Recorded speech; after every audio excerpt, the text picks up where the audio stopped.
not to investigate further, but this policy is not written down because we don't want to deprofessionalize our doctors and nurses. We want them to be able to justify in every single decision of why they're taking that action, rather than giving them a policy that you can hide behind under.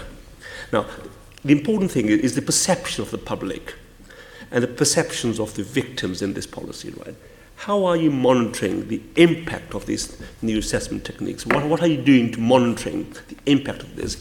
What are you doing to say to people to reassure them, right, that these officers will be doing exactly what you want them to do and not getting away with something which you should have done? I mean, I just draw parallels here, sitting as this doctor, right, of the judgments that I make every day, and I don't have any document to fall behind to protect, right? I need to justify every single decision I take in the context of that patient, and that's how I want to be seeing I think you may be deprofessionalizing your officers at the front line rather than protecting them. I'd just like to hear your thoughts about that. So I think that's an interesting subject area. I completely disagree with you. I'd love you to come and have a look. We are constantly looking at what happens in the NHS. We're constantly looking at how we professionalise whilst maintaining the professional discretion, how we give people guidance, authorised practice, a sense of what is right and not right. This is national policing as well as in the Met, and yet give them the room to make their own decisions. And I am absolutely clear that these are skilled, professional people who are faced with a particular situation. They must make their own decisions. This is not a prescriptive policy. This is actually, it's just not. It is not prescriptive. They can and will and should make their own decisions. And we in the police have at least 17 years of very strong history of having to justify every decision we make. So I can assure you that they will be accountable, because we are. That's how we do things, and we do. And sometimes it's very frustrating the degree to which we do it, as I know it is in the medical profession. We do write down why we have made the decisions we've made. So please come and have a look. Thank you. Member Prince, did you have a question? Thank you, yes. Good morning. Just looking at public perception of the police, and it's good to note that there's been a very slight increase in most of the areas of public confidence in the police, which is a good thing. But the figures look as though they're being dragged down by two areas. One is informed local, and I personally have suffered from that, and also contact with ward officers. My question actually is to Sophie, if I may. In view of the Mayor's flawed policy of having 2 dedicated police ward officers per ward, would you not actually expect there to have been an increase in contact with the S&T and the ward officers rather than a catastrophic decrease? It's dropped from 45% in first quarter 14-15 to now a ridiculous 32% in first quarter 17-18. Taking those figures from the quarter 1 performance report, aren't you, where we Yeah. because as part of the police and crime plan, we've disaggregated the overall figure, which was about public confidence and satisfaction in the police, so that we could see what was driving it. And you're right that the two elements that are far below the headline elements are around how do you contact your dedicated ward officers and first contact or it's informed local is the informed locally. Is gone down from 50 to 44, and then contact with the S&T stroke ward officer has gone down to 30. So that has fallen over 2 years, and it is something that's worrying. And the reason we disaggregated it was to understand what was driving that overall headline, the overall figure. Yeah.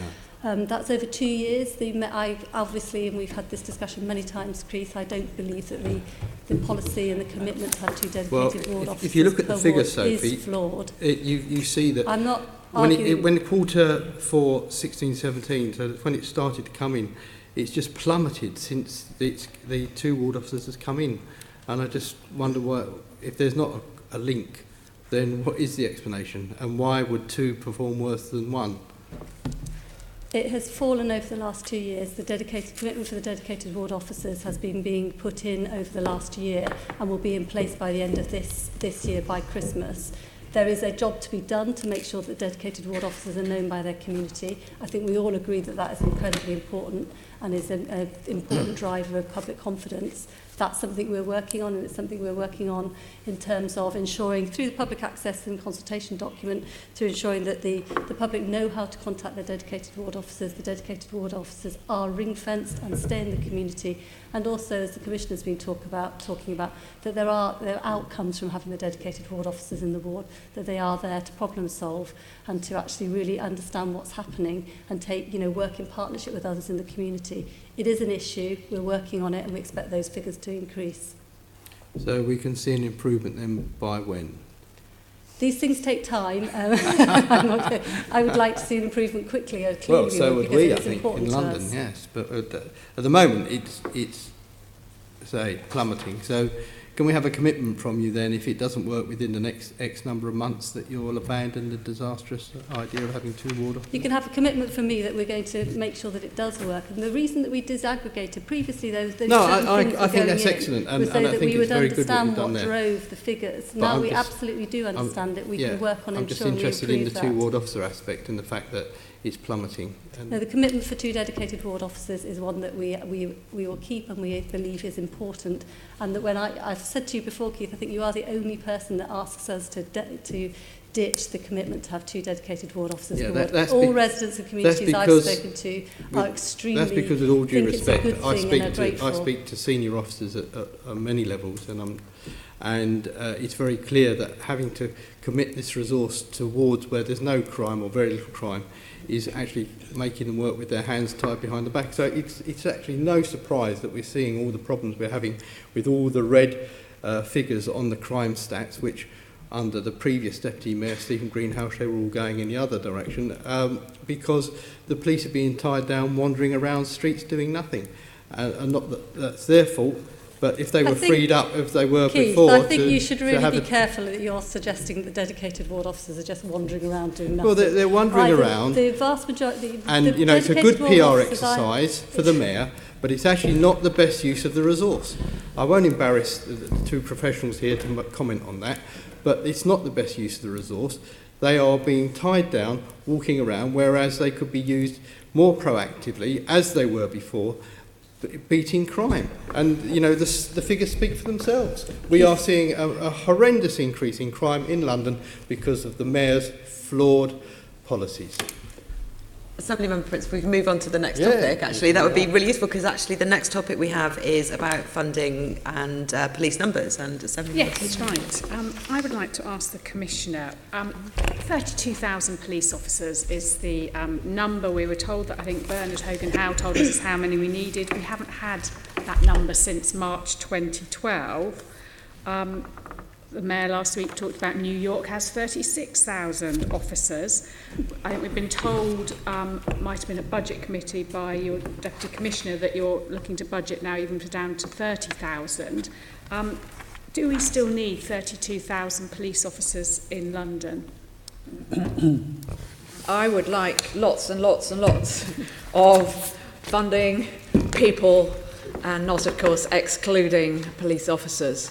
But as you say, we have been a police service which has been providing a service for many, many months, over a year in fact, I think, at less than 32,000. So you will not have heard, and you won't hear me say today, Caroline, we need 32,000 police officers. We have a real challenge going forward. I'd like to look forward. We've got a real challenge, and Craig will talk about this a little bit more, and I know many of you are very expert in this, when we see the reduction in budget, or the savings we need to make over the next few years. As you know, we believe we need to make £400 million worth of savings, and you know that we've already made somewhere around £700 million worth of savings.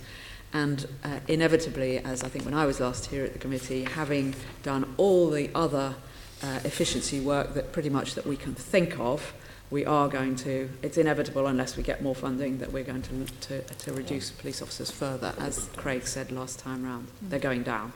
So we need to get, we can become more productive, we can become more efficient, and we need to get as clever as we can about focusing, as I said before, on the things that matter most.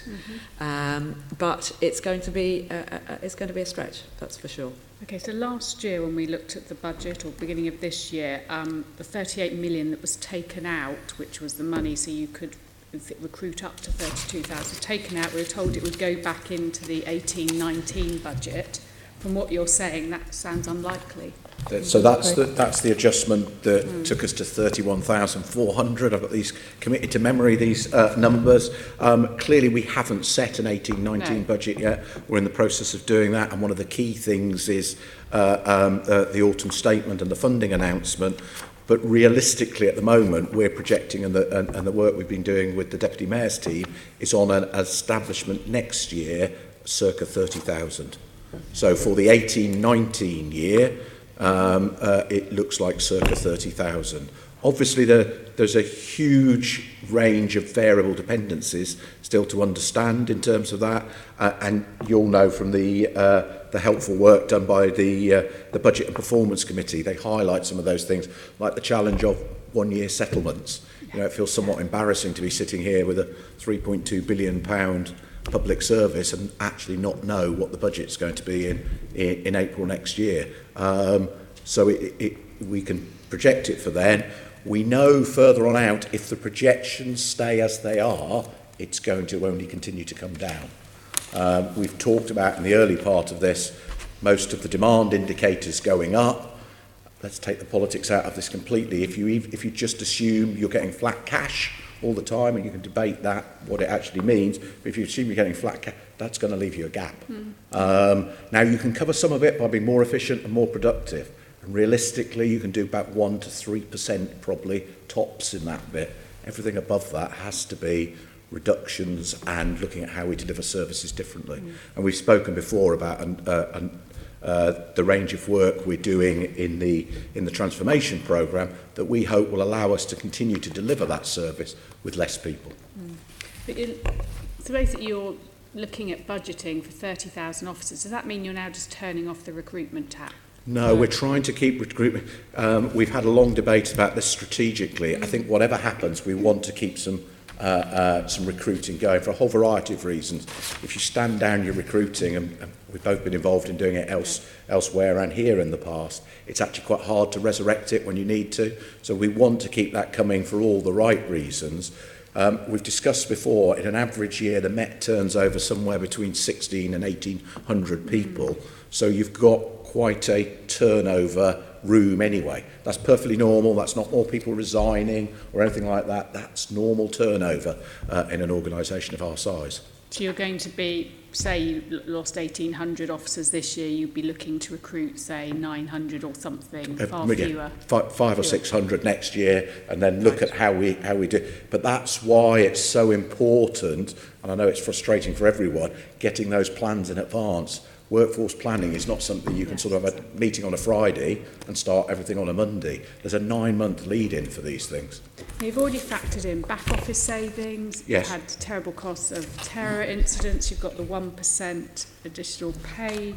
And the Commissioner's already said, you know, you've almost done everything. Is there any other wiggle room in order to make these savings? Well, we keep going. We, for obvious reasons, you never say there's none.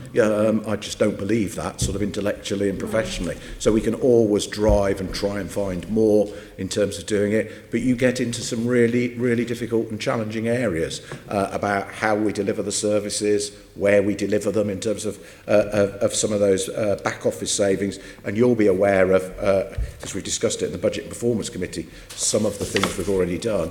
It's then trying to understand, and I think that the bigger things for us is trying to understand, so where's public sector pay policy going to go in the next 2 or 3 years? We discussed at the Budget and Performance Committee, 1% is a 25 million hit. Now, I am absolutely not saying people don't deserve to be paid well. They do an amazing job and should be paid well. But we need to understand what the implications of that. You know, when we started these financial projections, we were looking at inflation below 2%. If current reports are to be believed, we could be seeing 3% inflation rates. That's all got to be absorbed somehow. And finally, perhaps to the Deputy Mayor, in your quarterly performance reports, you talk about an additional 448 dedicated ward officers. I should put on record, I think Safe Neighbour Policing was the best thing the Met ever did, and I really am a big fan of it. But these are for the busiest wards, an extra 448. Are these absolutely guaranteed, or may those roles be at risk if you're seeing the police numbers go down to 30,000 and the stretch we've already described this morning? So the commitment for the 2 additional dedicated, not that to have 2 dedicated water, that's absolutely, that is a firm commitment. And from Assembly Member Prince, the majority of communities, residents that I speak to, absolutely believe that they make a big difference to their community in terms of being able to police the community, know the community, and the community know them. The additional dedicated ward officers, we really hope that we'll be able to, whether we can absolutely meet that number, we will have to wait and see in terms of the budget and what happens, because so you asked more about an aspiration at the moment. It is an aspiration. I think it's a really important aspiration, but in terms of our modelling around workforce, it is very difficult. And in terms of wriggle room, there is very, very little wriggle room. We are doing everything we can in terms of transformation, but that takes time. And then you start, then you start digging in and cutting into officer numbers and staff. And that is what is extremely uncomfortable and worrying. Lovely, thank you. Can I, before we move on to the next question, can I ask one further clarification about this? We've got an update to the workforce numbers alongside the crime figures that we were given. And it seems that for police officers, we are just over 30,000 now, 30.5 thousand. But proportionally, the reduction in other kinds of staff is actually higher. There's a percentage-wise, there's a higher reduction in police staff, PCSOs and specials. Can you speak to that as well? Yes, the first round of transformation, and I think colleagues from the Budget and Performance Committee made that very point a couple of years ago. The key figure to remember, so there's a lot of talk that the Metropolitan Police Service has done no transformation because it's not lost anyone. We've lost the same as everyone else. The national average on loss of your paid workforce, which is everyone, is about 9%. We're about 8.5%. But ours has fallen in police staff, PCSOs and other roles. And if you remember that a lot of our early transformation was around transforming how we deliver our back office services, which did have a disproportionate effect on police staff. I know a number of members who spoke to police staff colleagues, some of whom are on their 3rd and 4th round of applying for their job again, as they go through a redundancy type procedure. So we've actually contracted quite a size already. So no, it was entirely predicted back when we did the financial strategy back in 2012, and we expected to see that. But PCSOs are not back office staff, and they're down 11%. PCSOs, they did. We looked at those, with the exception of the posts on neighbourhoods, and the posts that are in the TfL contract, we looked at all those other non-funded posts. And there's also a challenge with, without getting too technical, with police staff and police officers. Of course, you can't, once you employ a police officer, you cannot make them redundant. So you've actually got no, and I'm not sitting here arguing we should, but you have limited flexibility. For an organisation, we spend 74 pence in every pound we get on people. So if you have a big movement in money, it is going to affect people. Okay, thank you. Can I just pick up on that point? Because I think that is a really important point to sort of try to really understand, because you're seeing police officer numbers come down now, and members of the public or yourself might say, well, why are they reducing now when you don't yet have to? I mean, we have to do, in terms of the budget going forward, we know that we have this significant gap, so we can't just recruit to a certain level. We can then just stop. You ask about recruitment. It's really important that you continue to get some recruitment through, particularly in relation to diversity. If you stop recruitment, you're going to stop the improvements in diversity in the Metropolitan Police that we all signed up to and think is important for the policing London. And also, can I just say, also, coming in, I was out for 2 years, I've come in, and what I've found is an organisation that has thoroughly transformed itself in many respects, which is very much more efficient, which is very much more productive in many ways, and is smaller than the one I left. And I think people think we're starting on this difficult road of losing resource. Now we're not. We've been doing it for several years, but we're now, I'm afraid, in a position without the wriggle of going into police officers. Thank you. Sorry, guess I'm in the breath. Thank you. Just questions to the Commissioner, if I may. Do you think that a retained police officer scheme, similar to that we find in the fire brigade, would be feasible for the Met? We are not looking at this actively now. There is a pilot going on in Leicestershire Police, and I'm aware that the committee the Budget and Performance Committee did suggest this as a possibility. So it's something that I am open to in the longer run. It's not something we're looking at right now. We've got a whole load of other things that we are trying to do. And I want to see how Leicestershire get on to see whether it would work for us. But it's obviously not without complexity, and it's not without cost. So it's not one we're going to try now. But in principle, would you be sympathetic to it, or you're dead against it? I'm not dead against it. I just am not going to start doing it now. Okay, thank you. Yes. Related to that, Commissioner, I think in your previous incarnation with the Met, you were very keen on the special constabulary. Yeah. The numbers of special constables have halved in the past 4 years. Now, I know that we sought to convert special constables into being full-time warranted officers. Is this what accounts for what I would describe as a catastrophic decline in the number of specials? Craig may want to come in as well, but you'll remember there was a huge increase coming up to, during and immediately after the Olympics. Very deliberate. It wasn't quite at the levels that were expected at some stages, but still a very, very large increase in specials. Absolutely, we have been encouraging our specials who want to and are qualified to come across into being full-time police officers, and there's a very healthy flow of those. And of course, as you'll be aware, they bring with them masses of skills from their other life, and secondly, a great deal of diversity. So they are, very often great police officers. In the next couple of months, we'll have several specials coming in to be detectives under the Detective Direct Entry. And I think that will be very positive as well.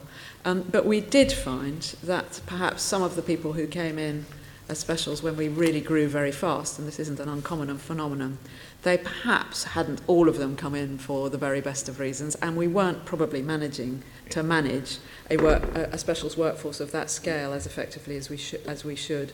So I can understand why we have gone down.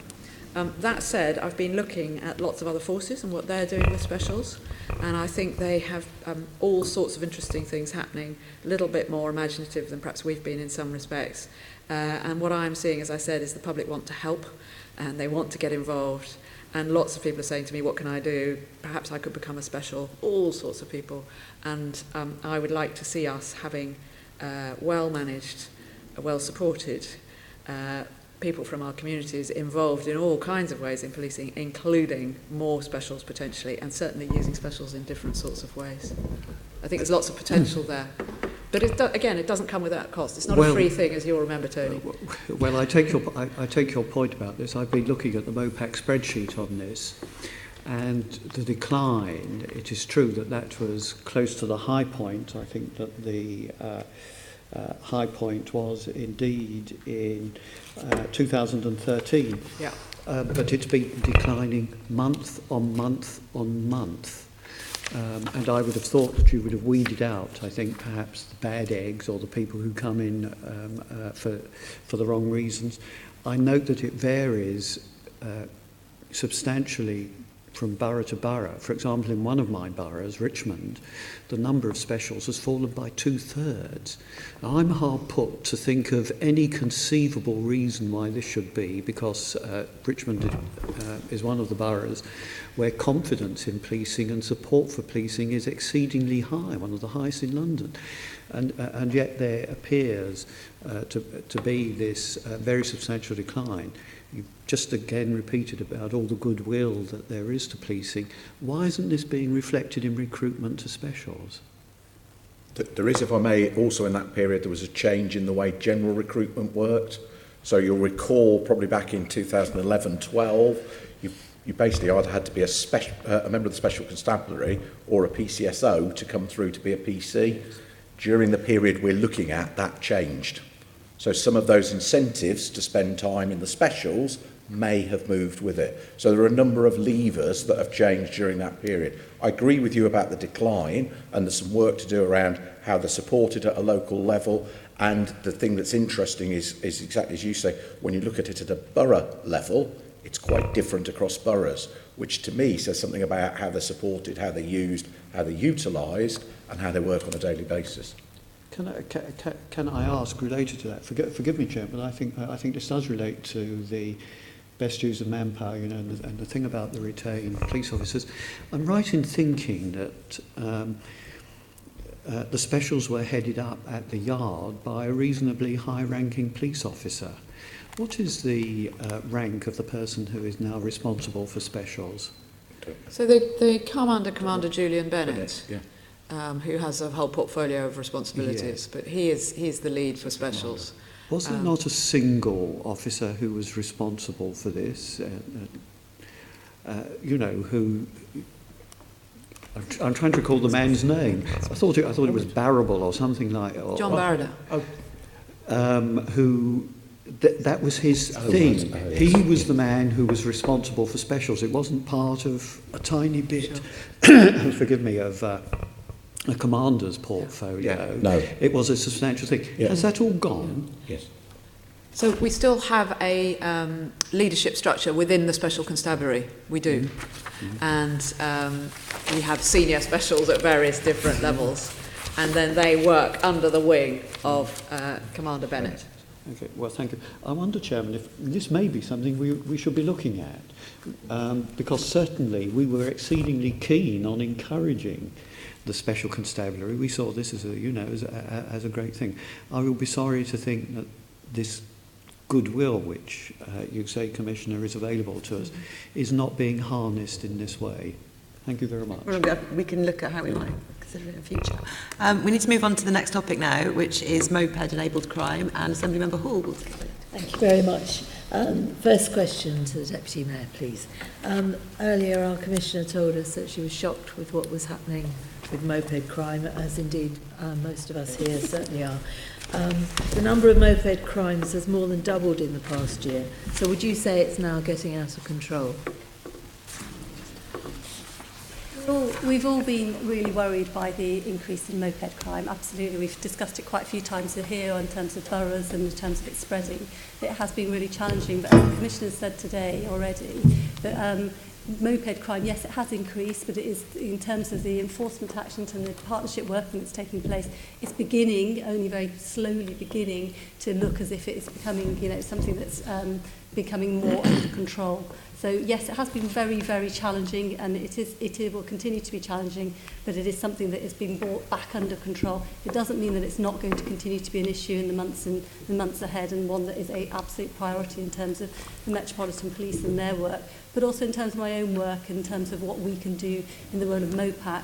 I recently chaired a meeting with nearly every local authority in London to work with them, with Secure by Design, and with Commander Julian Bennett, in fact, to look at what they can do to help ensure that it's that mopeds, because one of the issues is around the theft of mopeds and motorcycles, to really look at what else we can be doing to make sure there's security around mopeds, what local authorities can do. This is an enforcement issue, but it's also an issue that everybody in terms of partnerships need to really work towards tackling, and we are tackling it at the moment. And you feel it's now getting under control?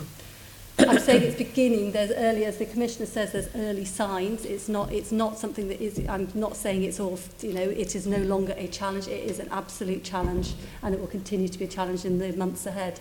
Okay, thank you. Commissioner, what is the Met's approach to dealing with reports of stolen mopeds ahead of them potentially being used to commit crime? So, as Sophie said, we have a considerable effort into trying to stop them from being stolen. A whole variety of things going on with the government locally and with the industry. If they are stolen, then, of course, as soon as we hear of the theft of a scooter or moped, as would be normal with any vehicle, the fact that it's been stolen will be recorded, and it will go on to the Police National Computer, and it will also feature, therefore, in the automatic number plate recognition system, so it will trigger if it goes through a particular point, the fact that that's a stolen vehicle. We then, of course, in our hotspot areas in particular, are doing a huge amount of work to make sure that we try to respond to that really quickly and really effectively. Now, I cannot expect that every time a scooter is stolen, immediately, the massed ranks of the Metropolitan Police are going to be after that particular scooter. However, in the hotspot areas, and with the approach that we now have, absolutely, all the local officers will have that on their channel. They'll be told this one has just been stolen, and they'll be out there trying to find it. Now, if they find it and it's been left somewhere, then there's a decision for them whether the best thing is to take that in right now. May well be, and that's obviously maybe what the owner would want, or they may perhaps keep it under surveillance. And what we have frequently now actually is arrests being made when people approach the stolen moped. And those people are people who are intent, no doubt, in using that moped in other, even more serious crimes. So that's broadly the approach. Okay. I mean, are you finding that it's more individual thefts, or is there something deeper underneath? Are there gangs looking to steal them to have sort of more organised crime? Yeah. So I think there is a range, undoubtedly, and of course, vehicles have over the years been stolen, for a variety of different reasons. But what we're seeing in terms of this huge increase, both in the theft of the scooters, is the vast majority of them are going on to being used in other crimes. Now, some of these are highly organised. Somewhere there is an organised criminal network who are tasking usually younger people both to steal the vehicles and then either the same or other younger people to ride them to carry out the robberies. But some of it is a little bit more informal, if I can put it that way, and people are just seeing an opportunity. They're seeing something on the web about this is how you do it, sadly, or this is a great way to make money quickly. So it's quite a variety of offenders. But I think actually we are seeing from, for example, very good results, as we would say, last week at court. You have 3, sadly, young people. Over 100 offences of robbery between them, or snatch or theft. These are probably relatively small numbers of people who are determinedly doing this in lots of parts of London, both the stealing and then the robbery. And of course, because it isn't, huge numbers of people, that lends itself more to targeted work and intelligence work. And that's one of the ways in which we're beginning to get on top of this, by targeting the prolific offenders and targeting the people where the phones are sold onto. It's usually a phone that's being stolen. Thank you. I mean, our leader in Camden, Claire Louise Laynard, is particularly concerned about Camden. Quite. Because the amount there, that Me is, too. I take it, one of the real hotspots. Camden has been a particular hotspot from almost the beginning of this phenomenon.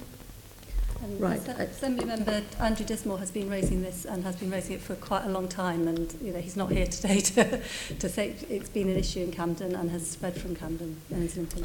So are you looking more at gangs? Do you get that where you get the hotspots? Are you more likely to have gang association with it, or is it just random? Yes, I think that would be a reasonable.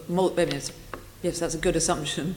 If it's happening in a particular area repeatedly, that's likely to be the same offenders. It's likely to be potentially gang stroke network related. Yeah. Okay, thank you. To the Deputy Mayor. At the start of this year, the Mayor wrote to all the Motorcycle Industry Association to ask about working more closely to design out this type of crime. What response did you receive, and what have you and the Mayor done since then?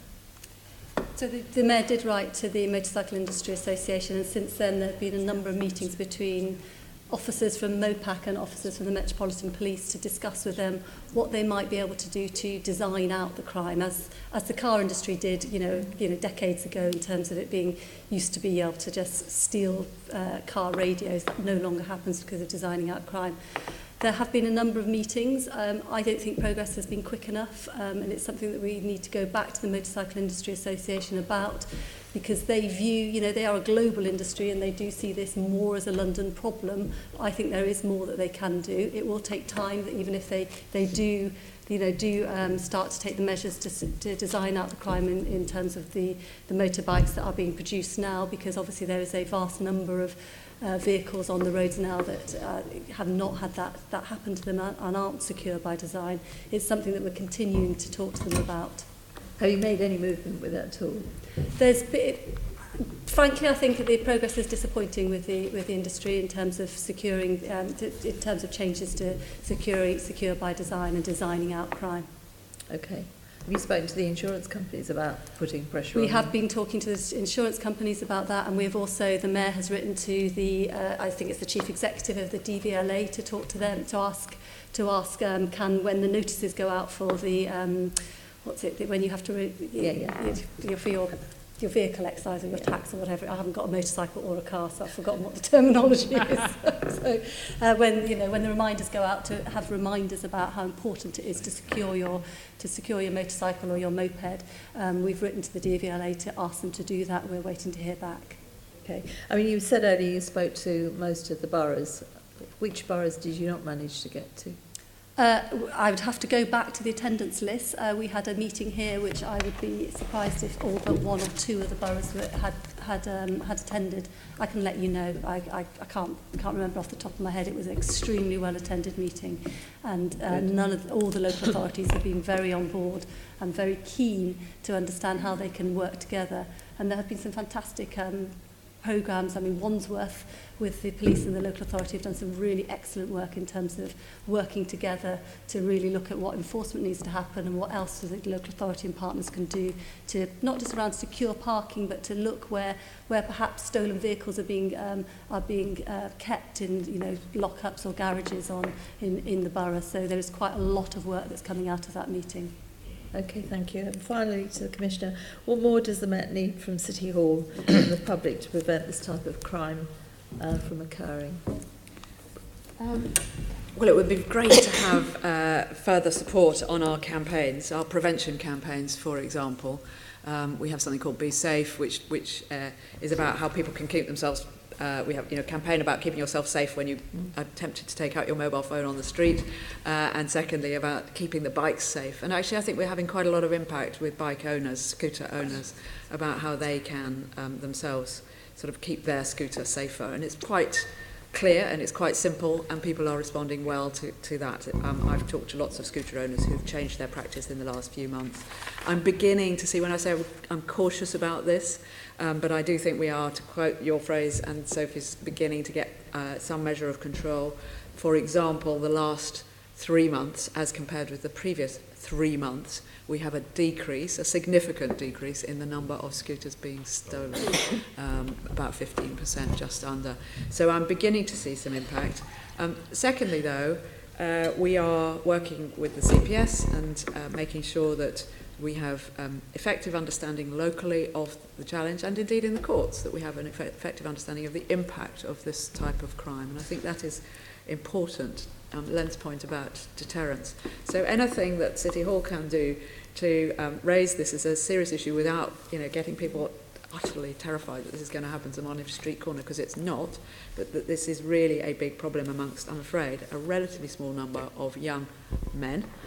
It's all boys, as far as I am aware, would be really gratefully received. And you'll see over the coming months we will be doing quite a bit of publicity around what we're doing and some of our enforcement work, which is beginning to really bite and resulting in people getting locked up and getting some quite long sentences. Okay, thank you very much. Thank you. 3 Assembly members waiting to ask more questions on this. No? Okay, in that case 2. Assembly Member Albert. Yes. You mentioned, Commissioner, that younger people were being tasked, I think was the word that you used, to carry out these crimes. Is this because they will be tried as juveniles if they are arrested, and therefore the penalties mean that the risk-reward, if you like, is comparatively small? I think that may be one factor in the mind of, I'll use the word gang, a more senior person in a gang. I had the opportunity last week, and I know many of you are very familiar with the issue of gangs in London, but I had the opportunity last week to go to a prevention seminar, if you like, with very young children. So we've got some fantastic things going on across London with sort of 8, 9, 10, 11-year-olds to try to warn them about the dangers of gangs. And in a really kind of simple way, the facilitator explained what the older and more senior people in a gang will do to bring somebody in, sometimes at a very young age, unfortunately, how they will groom them, how they will perhaps put pressure on them, how they might bully them, and then a little bit about why. And I always found it really interesting just to listen from something that was being explained to a 10-year-old. It just puts it really clearly. Actually, yes, there's a perception amongst senior gang members, as you say, that the younger person may not be so likely to get stopped and searched, may not end up having such a significant sanction for a while as they would. Frankly, a lot of the more senior, for want of a better word, people think that it is beneath them to do that sort of work, and they can make a lot of money by organising a lot of, I think, normally more vulnerable, younger people. Yes, these are sort of Fagins, aren't they? The organisers of this. I'm interested. The reason I raised the point about juveniles and the lesser sentences, there are ways in which the courts can deal with this, are there not? For example, by imposing criminal behaviour orders. Absolutely, yeah.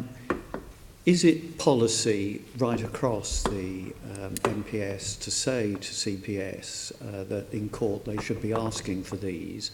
It seems that these are not generally imposed, and you yourself have just spoken about the impact of these offences.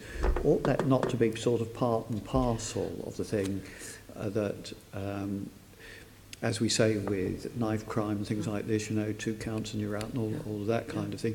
If you are going to be prosecuted for taking part in this kind of offence as a juvenile, we will seek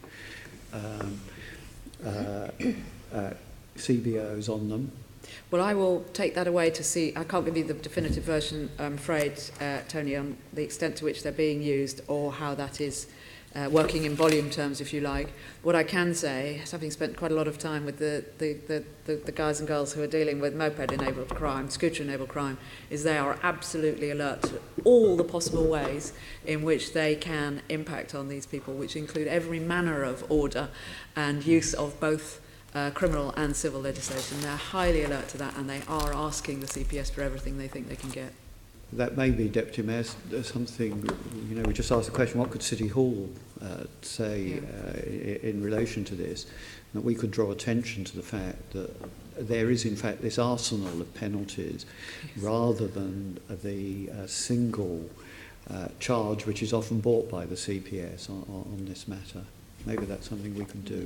Absolutely, and it's something we have discussed and was one of the discussions that happened at the meeting with the local authorities around criminal behaviour orders. They are useful, they have pros and cons to them in terms of what happens when someone breaches a criminal behaviour order.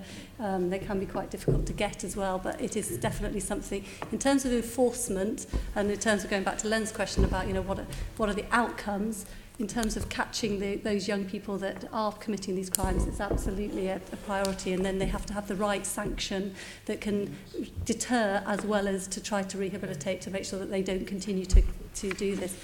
It is a real challenge. It's in terms of are we getting on top of the problem, there is no complacency whatsoever. There are some early signs, but actually this is going to continue to be incredibly challenging. It's a difficult area to police. There's difficulties around how easy it is to steal a moped. There's difficulties around what they are stealing and how easy it is to then make quite a bit of money out of what is being stolen. It is a complex area and will continue to be really challenging. There's absolutely no complacency here. Okay. Thank you, Chair. Thank you. Thank you, Chair. Two quick points through you. Commissioner, in late September, the Home Office announced that they will be reviewing the law around police pursuits. Yeah. What would you like to see from this review? We know that our officers feel very strongly that where they are skilled and trained to carry out a pursuit, that they should be able to drive without fear of prosecution, if you like, within their training and their skill ability. Now, there has been, as you probably know, some concern that when it comes to an event where somebody has, for example, come off their scooter, the officer will be investigated and dealt with in the court in the same way as an ordinary member of the public if they were driving in that manner. And that causes a real concern for the officers that actually something may go wrong, for want of a better word, in a pursuit, and that then they will find themselves subject to a very long, very burdensome, very worrying investigation and potentially, from their point of view, God forbid, prosecution, when they have simply, if I can put it this way, been trying to do their job both within their training, their very high level of skill, and to keep the public safe. So what we would like to see is the Home Office looking at whether there is some way in which the fact that these are highly skilled people, highly experienced people, in a vehicle that is designed to do what they're asking it to do could be taken into account in these processes. Nobody wants to see young people injured or God forbid, even worse, killed in the line of pursuit. And you will know how restrained my officers are and how professional I think they are. 24 hours a day, sitting in the control room, there is an officer of super skills in terms of pursuit. And as soon as the word comes up on the radio that somebody is intending to start a pursuit, they start giving a commentary and they're explaining what they're doing, that person can and frequently does say, stop, this is too dangerous, or give them advice about how to carry on, who needs to be doing what to make this a safe pursuit. It is a highly sort of regulated set of events, but I believe that it is important that we don't have, as has I believe been tried with awful results in some places, a no pursuit policy. I have no intention of going anywhere near that, and I want my officers to feel that they will be protected properly, whilst held to account, of course, by the law when they're trying to do their jobs to the best of their ability. I also, as a subsidiary issue, Craig and I will be talking to the Home Office and to the IPCC about some of the regulations which cause them to act in certain ways in terms of their investigations that I don't think any of us think are particularly helpful, and again, do not give confidence to the officers. Thank you. In fact, you answered my second question, Commissioner, which was about the no pursuit policy, and I'm glad that you put on record we don't that have there is one. no such thing. No such thing. I represent Dagenham and Rainham, and this is it's an area where there is widespread concern about moped crime, and in particular this perception. This is a perception, because I heard this in writing from one of your officers back in April. I can't remember the officer's name. That he said what you just confirmed, that there is no such thing as a no pursuit policy. And you look at each case, each situation on a case-by-case basis. Absolutely. In fact, what I can say is that there's been almost a doubling in the number of pursuits in the last year. Now, many of those don't last very long, I'm glad to say, but actually we've almost doubled the number of pursuits. So anybody who says there's a no pursuit policy is just not telling the truth. I applaud your efforts in this area. I know that the officer got a very difficult job to do in such a situation. I know that the good people of Dagenham and Rainham will welcome the message that you've given us. Thank you. And I will make sure that the message is conveyed to as widely as possible in Dagenham and Rainham. Thank you very much. And if I may say so, again, stand by for further announcements in the following months as to what we are doing to really bear down in terms of enforcement against this crime. I'm grateful. Thank you. Before we move on to the next topic, I have one further question about the prevention side of things, which is, I know you've been discussing it with the motorcycle industry, with the boroughs. Is there an analysis that you have that you can maybe share with us about the kinds of mopeds that are more likely to go missing? And I don't mean the models, I mean the sorts of uses. Are they stolen from homes? Are they stolen when left by fast food deliverers, vulnerable in the street? Are there more crimes? Is there analysis like that? Because that would help, I think, the boroughs to target the kind of owners, the users, to keep them more secure. And I'd be really interested to see what you've got. I haven't seen that. I'd be very happy to write in with my experts' sort of assessment of that, and they may have done more work than I know about on it. But suffice to say, as Sophie has said, it is true that the vast majority of scooters are too easy to steal. They just are. Yeah. And so where they are visible, unless there is heavy locking and that kind of thing, they will be easy to steal if they are out in the street or on your driveway. Much easier than I would like them to be. No, I have written MQs in about that as well to do with secure parking, so hopefully we'll get some answers back. So moving on, we've got, as the Chair normally says at this point, can we pick up the pace a little bit? Yes. We now have 3 more final topics to cover before the end of the meeting, and we're starting now with hate crime, which... Right, I'm going to try and be as quick as I can on this issue. Hate crime has clearly gone up in all categories, though just a side point, I think we need to really look at the figures from MOPAC, because in MOPAC's latest report it claims disability hate crime's fallen by 25%, whereas I look on the Met's website and it's gone up 75% in the last year. Now, whether we look at different things, but we do need to make sure we've got very clear figures on this. Can you give us an update on the position with all types of hate crime in London and what work the Met's doing to demonstrate its zero tolerance approach? Thank you. But I won't get into a debate about figures right now, but suffice to say, as you say, it has been going up. If we go back to 2011, we had about 9,000 offences that would be now categorised as hate crime, and now it's nearer to 20,000, so just over a doubling. And I think we have discussed before, a large proportion of that, I do believe, is to do with increased confidence to report and record, and all the different ways in which we try to encourage people to feel confident to do that, not least the work of the third sector, people like Tell Mama, who have been very, very proactive. Included in that, of course, is a huge increase in online hate crime, and again, that lends itself to a very proactive approach by organisations such as Tell Mama or the CST, because with analytics you can find hate crime that might otherwise not have been made known to us. So that is a sort of overview of what's happening in volume terms. It is something we take very seriously. You'll know that in October 2016 we put 150 hate crime liaison officers out there. Their job is to talk in communities, to meet with people internally and externally. They have awareness days of one sort or another, and they talk, of course, to our key partners about how we're doing. This week, of course, is the Hate Crime Awareness Week, or was it last week? Sorry. It's this week, thank you. And we had an event last week to sort of signal that this was coming, and our dedicated ward officers and our hate crime officers are out in, for example, synagogues, mosques, LGBT venues, various other places, raising awareness, helping people to understand how we will respond, and that, yes, we do have a very strong policy about trying to protect the vulnerable and investigate effectively and bring people to justice. You'll know about our online hub, Caroline, taking now about 40 to 50 cases a month. Nearly always, the vast majority of this is about race hate, and again, the vast majority emanates from social media, and the vast majority do not reach an evidential threshold.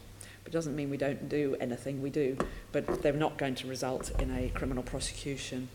And we also find that a large proportion of people, perhaps 50%, really online, they just want it to stop, and they are not looking for a prosecution, they just want it stopped now. They want to be given an effective, quick, sympathetic response, and then they want it stopped. And so there's a lot that we are doing and will do, no doubt, in the future with the companies, and to encourage people themselves to do with the companies to get the material taken down as strongly as possible. Stop Hate UK, I think you may be aware of, is a charity that we work with a lot. And just this week, one of our chief inspectors, Shab Chowdhury, some of you will know, she's won an award from them for her great work in terms of online and other forms of hate crime as well. So we are really serious about this. I have to say, when I look back over the last 6 months, we've seen, as you know, the spikes after the major terrorist incidents, with the exception of Parsons Green, which did not appear to result in any particular rise in hate crime. You also know this is something that I've been working on since 2000, 2001, very seriously. I think it's a hugely important thing for the police to contribute effectively to keep keep London's communities as integrated as they are, as peaceful as they basically are. And one signal hate crime, one really bad hate crime, can of course cause all sorts of tensions, and we have to respond to them as effectively as possible. But to reassure people, a very serious crime such as GBH involving hate is very, very rare. And even at the numbers we're talking about, you're talking about a small handful per borough per day, 2 or 3 per borough per day, most of which are in a car parking dispute, a neighbour dispute, in which hatred is part, and hate speech is used. But we're not talking about gangs of violent extremists going around causing, physical harm to people. That's not the nature of London. Okay, thank you very much for that overview. You've got a BCU Pathfinder sites. How are they actually helping to strengthen your response to hate crime? Thank you. Well, members will be aware of the so far two Pathfinders, and part of that approach is to bring together all the people involved in what we might call safeguarding and including hate crime across the borough boundaries. That creates greater expertise, it creates greater flexibility, it creates greater resilience. We will, of course, be talking more, the Deputy Mayor and I, about the results that have come from the Pathfinders over the coming months and how we have seen those and how we assess those. I think, in general, both the Pathfinder sites feel that this has considerably strengthened their ability overall to deal with protecting the vulnerable, but there's much further to go with this. I am aware that there is some concern from some that there's a potential for hate crime to be sort of squeezed out in this change, and I am absolutely determined that it doesn't happen, and I haven't seen any sign of that in the Pathfinders, but it's certainly something that I'll be very alert to. Clearly, very high volume of sexual offences, of offences involving the vulnerable and children, and then hate crime as well. We need to balance all three. That's helpful, thank you. Yeah. If you can just move on, Commissioner, to the online hate crime hub, which was set up in April 2017. Or Craig, I mean, either of you. Because of time, I'll try to be very specific in my questioning. Firstly, the scale of online hate crime in London. Can you just give us a picture of where we are? Success, lessons to be learned. Has it helped you to improve your understanding of the scale and nature of the problem? So just an overview of things as where we are. Sure. Yeah, sure. Well, I mean, as Cress covered, we're seeing about 40 to 50 cases a month coming into the online hub. It's predominantly in social media. So I think all of this, and there's been a common theme, hasn't there? We've talked a lot about hate crime and types of hate crime in what I would call public space, and then hate crime in what is public space, but is in this social media world. The online hub is giving us much more experience of what's in there, and also the scale and threshold of the problem. So it's giving us a greater understanding of an area of hate crime that realistically, without that facility, we're not so visible on. So it's working in that space in terms of doing it. It gives us an opportunity as well to look at trends across borough boundaries and across the whole of London, which again is useful. There is work ongoing and has recently been announced around moving to a national hate crime hub. Yes. And the National Police Chiefs Council has been asked about leading that and setting that up. So that's quite an early debate. We think at the moment that could potentially be very complementary to the work we're doing, because one of the challenges is, as you will know, if you're a victim of something, it's quite hard sometimes with our policing model in England and Wales, where you sort of go, well, if I was living 2 miles that way, I'd report it this way. I'm living 2 miles this way, I report it a different way. We hope that work around the national hub will borrow some of the practice we've learned and hopefully replicate and potentially add something to what we've already done. Okay, so and I'll come to the social media in a minute. Two questions, more of an operational nature. One is, I mean, you talked about it helps the police and to build up a picture of what's going on cross-borough, which is all very important. You need the evidence and so on. But in terms of actual action, how does this translate into a police response at borough level, at local level? So as Chris covered in the introduction to the online, so there's a challenge with some meeting the evidential threshold, and we've discussed before the challenge is particularly in social media about the level you have to get to actually support a prosecution. So we know that some are not meeting that evidential threshold. What they do, though, is they develop something that is then available for individual investigators.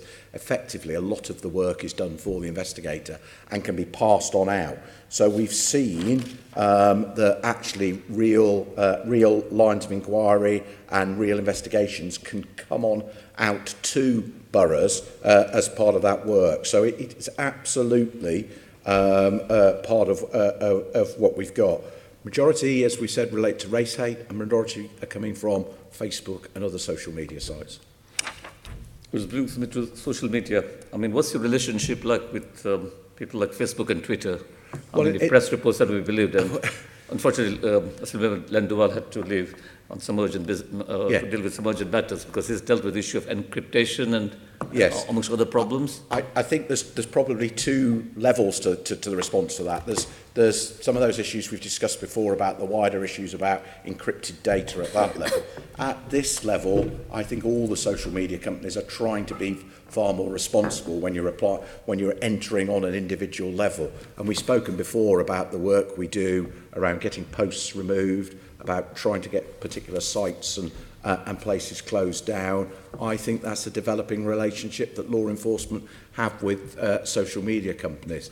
I think, and they're not here to answer, but I think they would say they do feel the pressure in terms of the work we do, and when we say, look, a number of these providers have got to have a different step level in response. So can I just say, in terms of the social media and in terms of the online hate crime hub, it is about enforcement, it's about investigations, but it's also about providing support for victims, and that's probably what's different to the National Hate Crime Hub, which is about a reporting mechanism which will transfer the reports back down to our own online hate crime hub in the Met. So there's the victims, but in terms of the social media, of those reports that come in, Google, Facebook and YouTube are part of the board of the Online Hate Crime Hub, are incredibly engaged in that. In terms of the reports coming in, I'm not talking about the wider issue around hatred on the... So it's about reports. That then gets referred to Stop Hate UK, who, mediate it and qualify it and look at it, and if they believe there is a level of hatred and a level of harm, they ask for it to be taken down. And in terms of the reports that are coming through, the vast majority of cases, they are being taken down very quickly. So they are really engaged in this. That's not to say there isn't a whole different issue around engagement about what else is on the web, what else in terms of hatred, but in terms of the reports coming through the Online Hate Crime Hub, they are being dealt with quite speedily in the vast majority of cases. Just one question, and I'll finish off, Chair, conscious of the time. 40 to 50 a month, that's not a bad start, so I'll give you credit for that. But how do you advertise this service? I certainly have not seen the number sort of, all over the place. I'm thinking of sort of poster campaigns. I think the reason why I asked this, Craig, is that I understand the government has said the National Crime Hub will reduce the burden on frontline officers. So are you looking operationally again at a process that actually encourages people to report through the online, if it helps alleviate pressure on front desk counters and frontline police officers? No, this is not a this. So there's a challenge out there that we know. We know this is an area of crime that is underreported for a whole variety of reasons. This is part of offering that opportunity to access and report in a different way. And as the Deputy Mayor covered, it's also about what support we can give to those who've been victims of this. So that's very much part of it. Because actually with some of these, the experience is people are not seeking and will not support a judicial outcome. They want it to stop. and they want something to change. So it is quite a different approach. Absolutely, it offers another avenue for people to come in terms of doing it. And I think also it's not meant as a criticism, but no, anything that no, helps. To reassure you, the main thing is people report it. I don't care whether it's online No. or... To reassure you, I absolutely didn't take it as a criticism at all. I think it is a useful observation, but I see it as part of that plethora of ways in which you can come into us, rather than saying, actually, it's all got to come this way. Particularly in this area, we know there's a huge issue around people's confidence, and Crass and others have touched on some of the work we do, third-party reporting and those sorts of things. This is just another part of that in terms of the ability to do it. How much people will have their own views about whether it will suppress demand or deal with demand in a different way. I suspect this is one of those areas where it will present an avenue for reporting for what is an untapped potential and demand at the moment. Assembly Member Whittle. Craig, you mentioned earlier in that answer that basically the 40 or 50 that come in have to reach an evidential threshold. What is that evidential threshold? I haven't got the details. There's some. We've looked at it previously. I'm more than happy to share with you that on social media there is a whole range of guidance that came from the DPP around when it meets the threshold to support a prosecution. I haven't got the detail. I'll get that for you so I can share it with you. So, but not even just a general... There's... I'd be wrecking my memory. There's a whole range of factors with which the prosecutor will make an assessment about whether it works as a threshold for prosecution. A number of it is about quantity, repetition, a range of issues, but I'll give you that detail. I'm more than happy to give you that detail. Because, I mean, I would have thought, as I understand it, this would be problematic because the standard I thought that was used for definition of a hate crime was the perception of the victim, or indeed anybody else, which this to me seems the crucial subclause in that definition, or anybody else. So basically, anybody who hasn't even witnessed or seen can report. Yes, absolutely. But if I may, there's two different things there. There's reporting and recording the crime. I'm talking about prosecution, which is and it always is. So we've discussed here before things like crime recording rules. So take it out of hate crime. You can absolutely record crimes at a threshold that's there, but the threshold to prosecute might be up there. But as I understand it, that's quite normal in all of our processes. What seems odd about this particular area of crime is that possible incidents go straight into the statistics, don't they? Yeah, absolutely. Which therefore gives the impression of enormous things, where in fact actually they might not actually be crimes that are prosecutable. Yeah, but absolutely. And this is where we've got to be so you can have hate incidents, hate crimes, and hate prosecutions. And they're three quite different buckets with a different test for the threshold of recording in each. So I suppose, so basically somebody can, these 40 cases or such, they could actually have come from somebody just simply reporting, saying, I've seen this and I think this is a hate crime. Yeah. Some. That doesn't cause problems for you, surely? Well, but we have that in lots of areas of things where you can get things that are an incident, that are not a crime. That definition we can have. So I spoke to a lady yesterday. She came up to me in the street and told me about something she had found very upsetting online. She's reported it. I want to know about it. It may fit in with a trend. Yeah. It may be something that the company can do something about straight away. That's all to the good. Yeah. It may very well not end up with a successful prosecution. She doesn't want it to anyway, but even if she did, it might not. But that is in the nature of police work. But I wouldn't want you to think that, first of all, the 40 to 50 is absolutely not all made up of one. No. It's about 50%, we think, at the moment that don't reach what you would think of as the evidential test. No, but there's still action taken on them. But do you see that the problem, it seems to me, particularly with this crime, is it almost does not need evidence to actually make it onto a kind of statistic?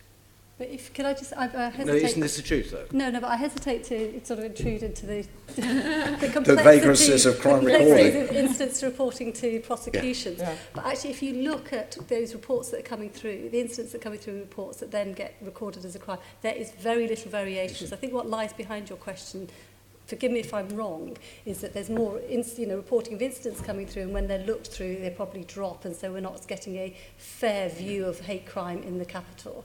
I don't think that is the case, because when you look, you're seeing a pretty good conversion from incidents being reported to actually crimes being recorded. And sometimes actually when incidents are reported, the number of crimes goes up because of the number of victims that are there. So there isn't, actually when you look at there's a quite a steady stream, and it isn't that there's a great disparity because of the definition of hate crime and the way that incidents can be reported. No, absolutely. I think there's no question about it. That obviously if somebody's attacked or something in the street, something like that, of course we all know exactly what that is. I'm addressing particularly the online hub and the, I think, highly problematic things that can arise out of this, where basically, essentially, comments that are made or whatever can be categorised as hate crime. I mean, because we talk a lot about hate crime, we very rarely actually hear examples of what that hate crime might be. We almost never hear it, in fact. So I find that what lies behind that question a little bit difficult, because from my point of view, if you are harassed online or you're harassed in the street, it's the same thing. You are being harassed and harm is happening to you, and therefore you should report it, and the incidents should be looked into properly. The online hate crime hub gives the ability for the Met to really have the expertise to do that properly and well, which was not the case before. I think it can actually, I would say that it can actually surely be extended to criticism of ideas and ideology and belief systems. That is the big, big problem. I mean, Trevor Phillips himself, said that, for example, the term Islamophobia is a very problematic one, because essentially criticism of a religion, for example, or a set of ideas now could actually come under hate crime. That is a very great worry, I would have thought, for you. Commissioner. Can I suggest that we ask for a breakdown of the incidents, and the crimes and the prosecutions that you've discussed, and potentially the DPP report that you mentioned might shed some light on this guidelines as well? Yep. Okay, thank you. I have one final question in this section. I'm really sorry. It's about the social media companies and what you've said about victims of this kind of hate crime, online hate crime, wanting it simply to stop, wanting action to be taken by the social media companies. Now, I know I've seen quite a few incidents recently of people reporting to the social media companies through their own processes, and things that are quite clearly hateful, quite clearly racist, not being taken down by those companies. We're getting some slightly contradictory messages in the meeting today. So I know things may not reach the evidential threshold for prosecution, but is it your intention that people should be reporting those incidents through your online hate crime portal as well, and that in those cases, even if you don't prosecute, you'll refer it to the social media companies, give them strong advice from the police that this is a hate incident and that they should take action?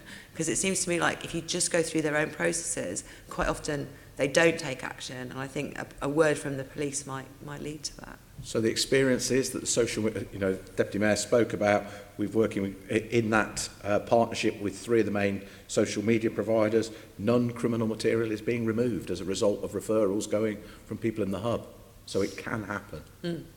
My view is that yes, that is fantastic. That it is good that the referrals are coming through and going to Stop Hate UK as a trusted partner. Yeah.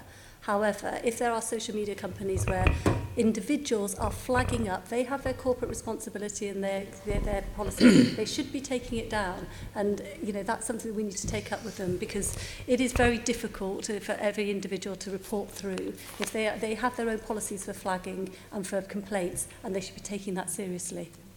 Okay, so your view is that people should be using the online hate crime hub to report these things as well for the time being, but we're hoping that we need to take it up with the social media companies about how often they are getting reports of hatred online that they aren't removing, because we know through the Stop Hate UK as a trusted flagger or trusted partner, they are in the majority of cases acting quite quickly, but that clearly there's probably an iceberg underneath there. Yeah. Okay. Equally though, Sian, at the risk of putting a fly in the ointment, just as with speech on the street, in a democratic society, taking perhaps what's underneath Peter's question, I don't know. I think it's just really important that we as the police do not start policing people's thoughts, and thinking, and so we have to be very careful about this. We absolutely do. We need to take hate crime seriously. We need to make sure that companies are understanding the issues and listening to their people effectively. But we need to be very careful about not starting to police free speech. No, I'm thinking of the examples I've seen recently where it quite clearly was hatred and abuse. Sure. So we need to move on to the next section, which is modern slavery and some limited size. Yes, thank you, Chair. And again, I'll try to be brief, although this is an extremely important sort of issue.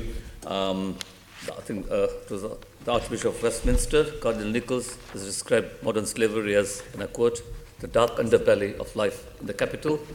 And I think, Chair, we should also record our appreciation of the New Standards campaign in this particular area. It's a form of campaigning journalism that unfortunately is a dying trade, but they need to applaud it. If I could just ask you one or two factual questions, Commissioner. Your special team to deal with modern slavery was set up, when was it set up? You secured your first conviction 2013. 2016, I think. 2013-14 it started, so and we've seen a growth in referrals to that team. So but there's been, and again, I'm just trying to establish pictures from the criticism, one conviction so far. According to the briefing note we've got. No, that's not right. No, that's not the figure we've got. Right, well, then I blame my briefing note. Yeah. Because I understand that the first conviction under the Modern Slavery Act. Yes. Oh, sorry. Yes, sorry. So there is and I was at a meeting yesterday on this with other colleagues nationally around it. So there are, you're absolutely right, in relation to the convictions of under the provisions on the Modern Slavery Act, yes. But there are other convictions. So 2016, 88 arrests for a variety of offences.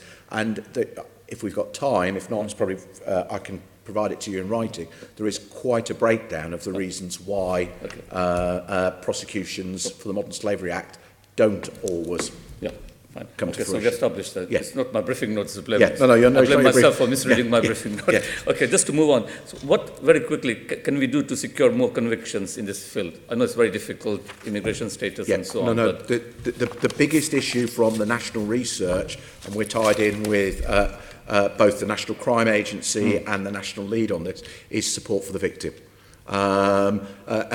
Surprisingly, some people actually don't consider themselves victims in this. It's hard for some people to recognise, when an intervention happens, that they've actually been trafficked or they're there in conditions that are modern slavery, as we describe it. So absolutely the support for the victim.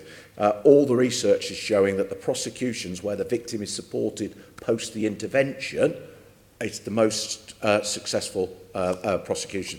So that's why the work with other partners in this is absolutely crucial.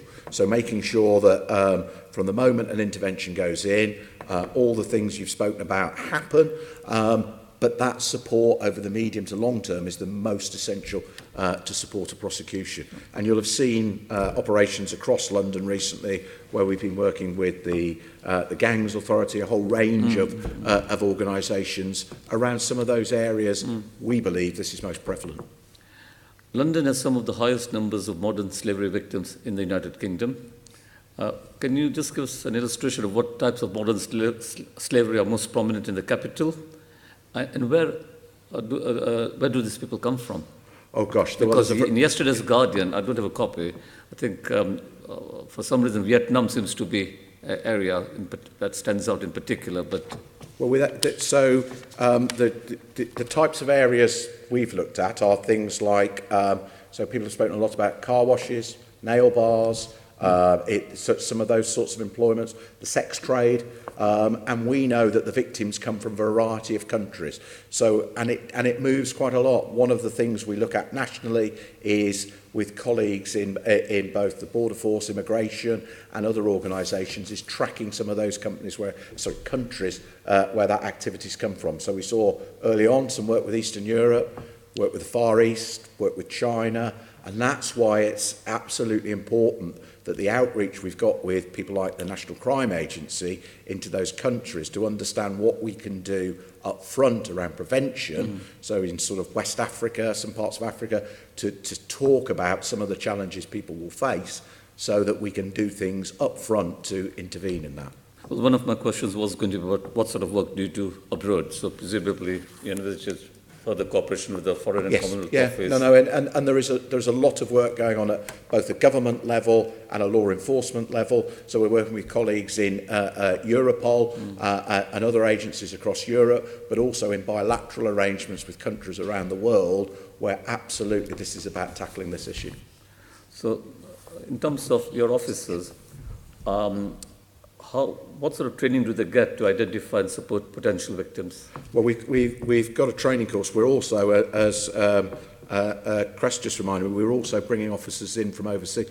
So you'll be aware, I know we've talked before about our Romanian officers who've been working with us, and that's in support of understanding some of these issues.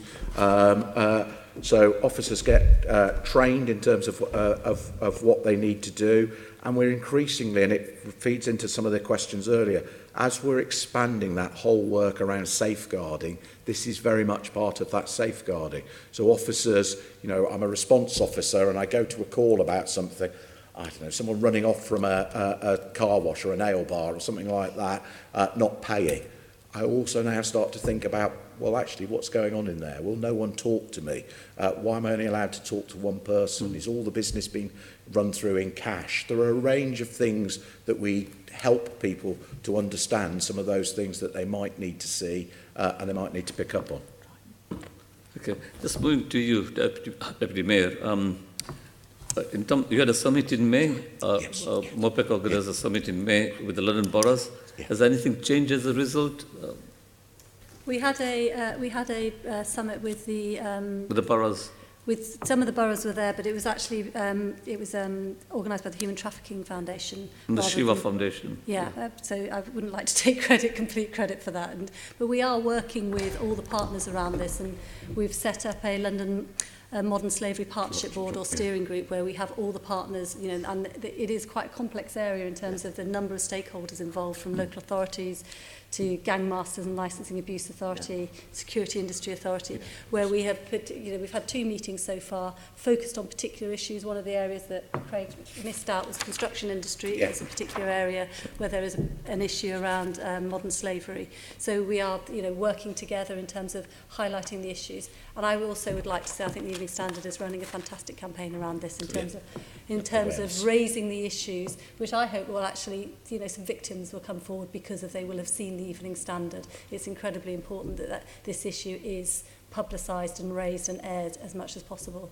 The area of work which is certainly going to be very high on the radar of this committee, and we look forward to working with you in partnership.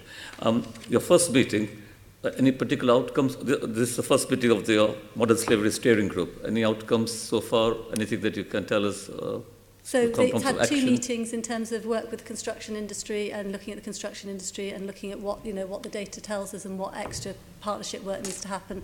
I'll have to get back to you in terms of the actual actions coming out of it. But part of it is actually just bringing that partnership together so to break down some of the silo working and to raise the profile. Right. Because of the time, both Commissioner and Deputy Mayor, if I want to put something out on Twitter at the end of this meeting or in the next few minutes, tomorrow is Anti-Slavery Day. In one line, what message do you have for people who might be concerned about potential victims or our victims themselves? Tell us. Tell us, yeah. Tell us. And we'll act. Tell us and we'll act. And I think probably the example the committee would be most familiar with is the work around county lines. So when we talk in policing, the work around gangs, and you'll be aware that the risk of young people being moved out, predominantly out of London, to traffic and run the drugs industry in a particular town, county lines. If all the police colleagues were here from around the country, they'd say if London can continue the work it's doing on county lines, it'll make a real difference in this area. And Trident and some of the work we've done is absolutely groundbreaking on that. Thank you. Our final topic is the government's race disparity audit, which we'd like to ask you some questions about. Something on Mr. Hoto will lead on that. Thank you, Commissioner. As the Chair said, this is based upon the government's race disparity audit. What are your plans to improve the diversity of the Met's workforce across all ranks and levels? Firstly, on the audit, I'm looking forward over my commissionership to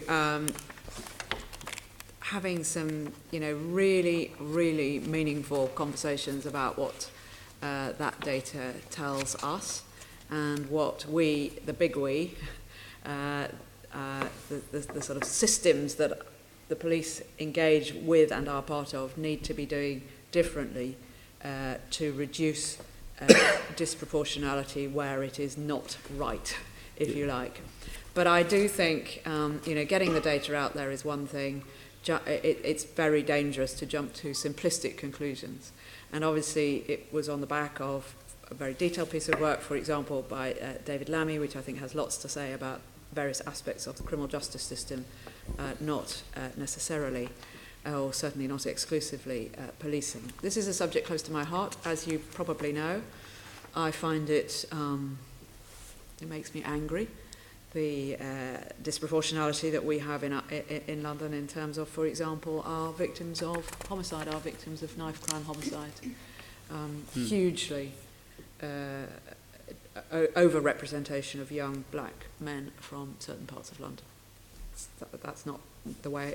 I'm very proud of London. That's not something I'm proud of. But the Met's own diversity is one factor that we need to work on. It's very important to me. I've made it clear to my team that it's in my top 4 priorities. For me, diversity is what it says on the tin. It's about diversity. So it's diversity of thought. It's diversity of ideas. It's diversity of challenge. It's about diversity of conversation. Those might sound a bit woolly, but it's very, very important to me that we don't just think about protected groups. To have a vibrant, healthy Metropolitan Police, we need to be diverse. We need to understand our communities. We need to represent our communities. And, of course, that does include underrepresented groups. I look at the Met now, compare it with when I was Commander Diversity in 2000. It's unrecognisable. We've come such a long way. We have been transformed. Some of you would have seen our passing out parades. Our recruitment figures are really strong in terms of minority ethnic representation, really strong, up in the 35 to 40%.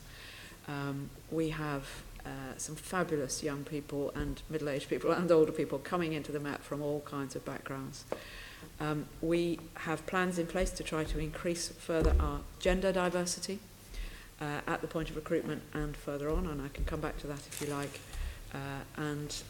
We also have so much less trouble now in terms of retention. In fact, retention of black and minority ethnic, for example, officers is just as good, in fact slightly better than of white officers. That's such a difference from when some of us were debating these subjects just 5 years ago or 10 years ago. Progression at the more junior levels in amongst police officers, again, is not disproportionate when I look across the underrepresented groups that we can measure. However, we do have a challenge, obviously, at most senior levels in terms of how diverse we seem and look, if you like, and that remains a challenge. The pipeline is not strong enough at the moment, and we have a whole range of initiatives to try to improve that kind of pipeline through. So I've got a lot of attention going on at the moment about progression, and we are trying to mix things up. Back to my first point, diversity. So we've got the police now, people coming in. We've got the direct entry detectives.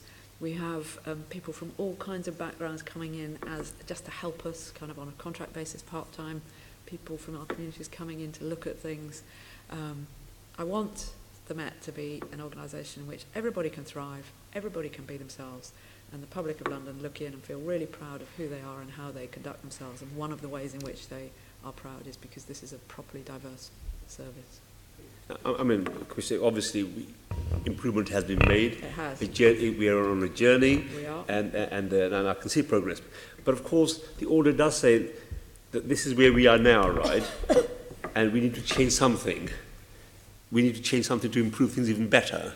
Have you had an opportunity of considering what can you do differently from what has been done already so far on this journey? I mean, it's no point saying unless you are saying this, that we will keep on doing the same things we're already doing. So we've just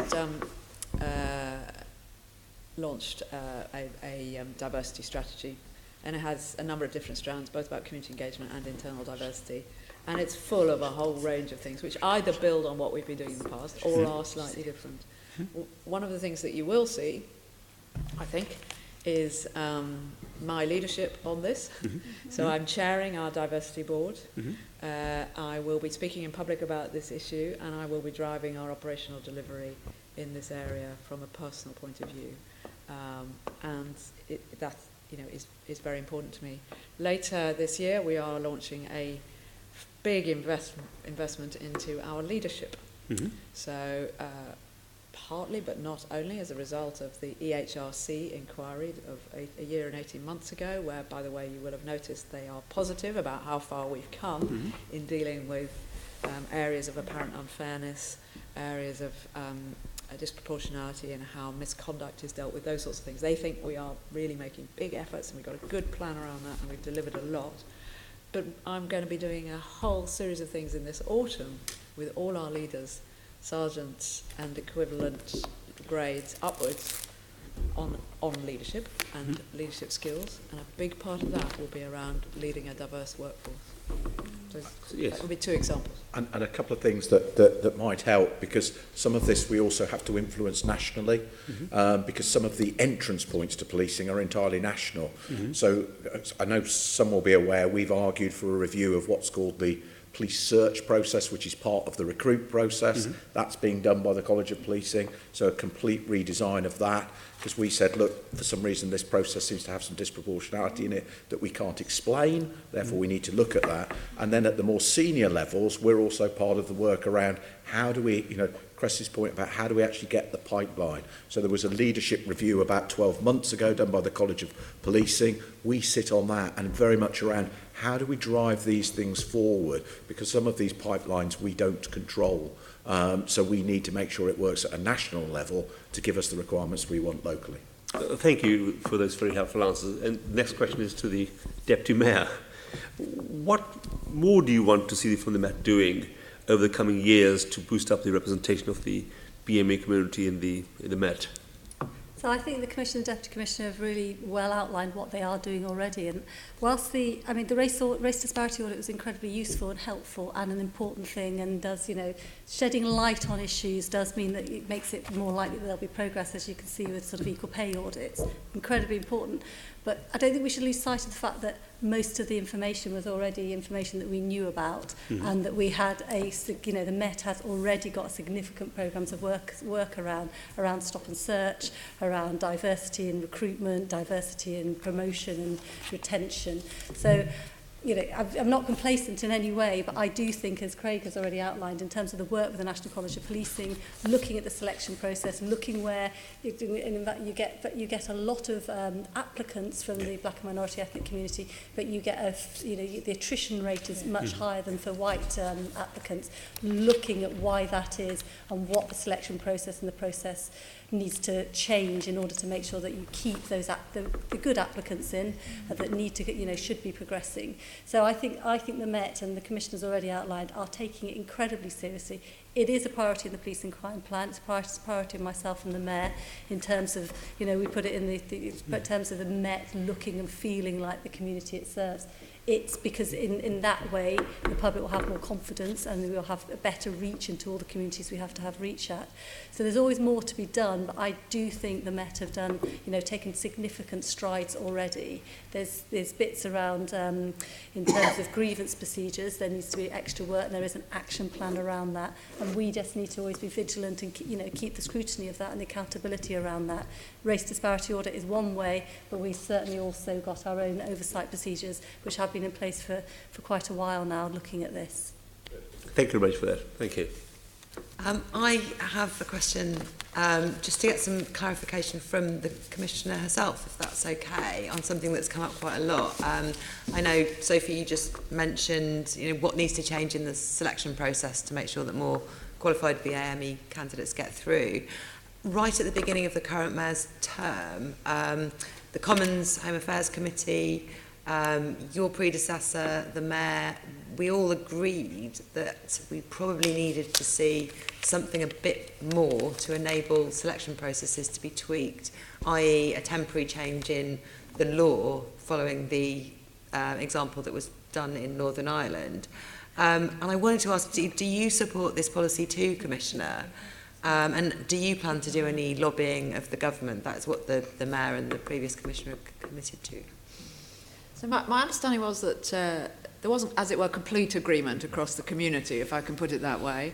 It's obviously a controversial issue. I know it is something that the Met did lobby the government on previously. I have not done so far. I have regular meetings with ministers, and I'm not holding out hope, frankly, that in this current context, when there are so many challenges for the country, and where the legislative timetable is so incredibly dense, that even if all parties involved in thinking about police recruitment and policing felt that this was absolutely the right thing to do, I wouldn't be very confident that we would get very far with that. But I am open to debate on the subject. It's not my highest priority because I don't think it would get home.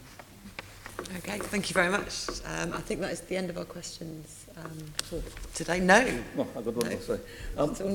If I could ask you, Craig, or Commissioner, and you may not have the answer here, and you can write to us. Tribunal hearings don't tell the full story, but they do give an indication of the scale of the problem. How many tribunal cases involving a discrimination element across the whole range of discrimination issues, whether it's sex, whether it's gender or race or whatever, is the Met currently facing? Let's write to you. I'm so sorry about this, Umesh, because actually, about 3 days ago, I knew the answer to that question. No, and that's why I started by saying you may not. And I actually don't. You may not have the answer here. You can write to us. What I can tell you is that I think we are, in terms of the tribunals, as it were, that have adverse findings for us, they are very rare. We do sometimes go to tribunal, as you know. We don't have a disproportionate number compared with other large organisations. Far from it. We're actually pretty good at settling or dealing with it before it gets to that stage. But I'm very happy to tell you the latest facts and figures on the numbers, the type, and what's happening with them. How many cases are not contested or are contested and eventually settled at the last minute? Sure. As I say, I did put the caveat that tribunal claims do not tell the whole story. Yeah, but they are very important. I quite agree. And the they give an EHRC indication. told us that. Yeah. I'm grateful. Thank you. Okay. I think that is the end of our questions today. Thank you, Jen. Can I thank our guests for attending and for their answers? Can I ask the committee to note as the report from MOPAC in Appendix 1 as background to the answers, and the answers given today in the... Noted. Thank you. Item 7 on the agenda, our work programme. Can I ask the committee to note the work programme as set out in the report and delegate authority to the Chair and Group Leads and Caroline Pigeon to write to the Deputy Mayor for Policing and Crime in advance of the publication of the Violence Against Women and Girls Strategy. So we agree with that. Our next meeting is scheduled for the 1st of November at 10 in the chamber here. And I have no other urgent business. So thank you very much, members. Thank you.